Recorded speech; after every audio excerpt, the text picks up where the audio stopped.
Hello, my name is Daniele Bizzarri. I am a PhD candidate in a group of molecular epidemiology in the LUNC in Leiden, and today I would like to talk to you about my research, which is called H1NMR metabolomics-based model to impute common clinical variables and endpoints in epidemiological studies. So, blood metabolome is a very good indicator of health, potentially, because it's an intermediate phenotype that can represent very well the genetics of an individual, but also the environmental factor that can affect an individual.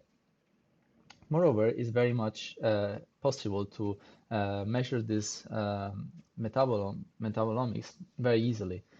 So Nightingale Health created this platform which is able to calculate about 226 features, 226 metabolites that can very easily and very standardized in a very standardized manner.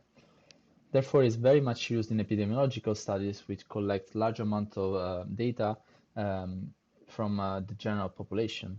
And these days is very much it's very much used to create multivariate models using omics to evaluate a phenotype. And for instance, is becoming more and more famous the work of Joris Dalen, who was able to calculate a mortality predictor using this Nightingale platform.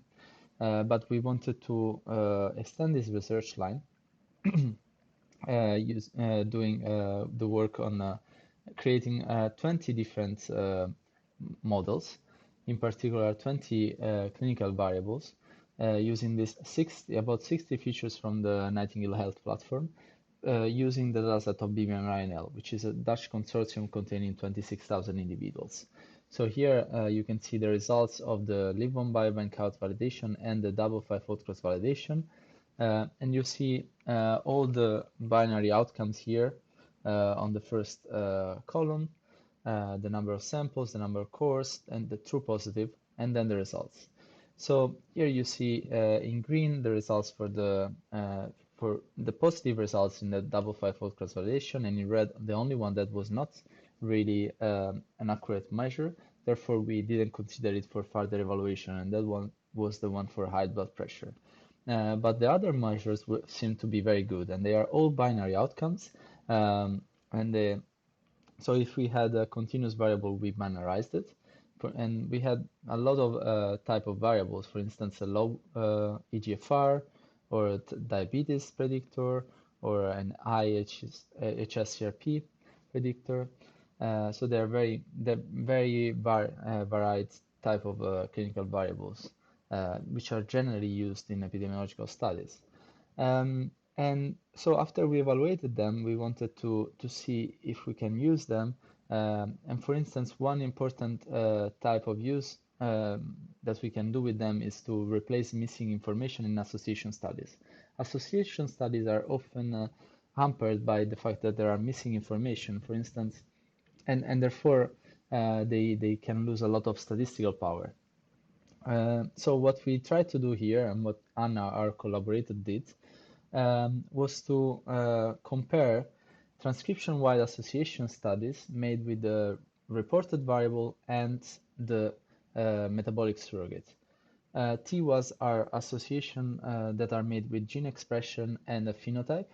And therefore, what she did was to substitute to do T was as with phenotype as the reported variable or the metabolic surrogate. And then she compared the results in 4 independent studies, and she did a meta-analysis. And what she found out is that actually the same gene were associated with both the reported variable or the metabolic surrogate. And here what you see is the results of the enrichment analysis, which was made with GSEA on the Reactome database. And therefore, you can see that the same amount of pathways were enriched in both the metabolic surrogates and the reported variable. And in particular, similar results are found in triglyceride level or HDL cholesterol. Therefore, this would be very interesting to use our models in association studies to, even if you don't have that covariate, maybe you can add it to your model. But also, our surrogate can be used as biomarkers. In particular, we tested if they can be used as biomarkers for mortality, and we found out that 13 of them were associated significantly with mortality in the older population of LLS siblings. Um, and here you can see the results of all these 13 association.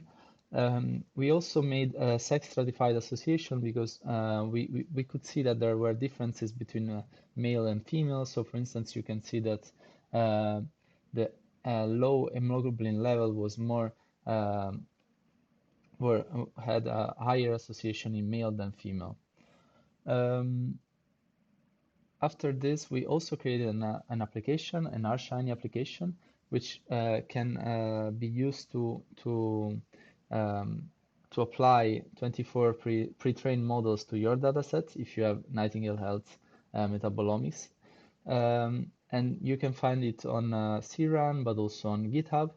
And this can be used also for to explore your dataset and compare it to BBMRINL, to evaluate the accuracy of the metabolomics-based scores, or to calibrate the models to your dataset, but also to explore the association with incident and prevalent events. So in conclusion, we have 19 models, which are very good in predicting generally used clinical variables for epidemiological studies. These markers can be used to substitute missing information for association studies. 13 of them associate to deaths as well.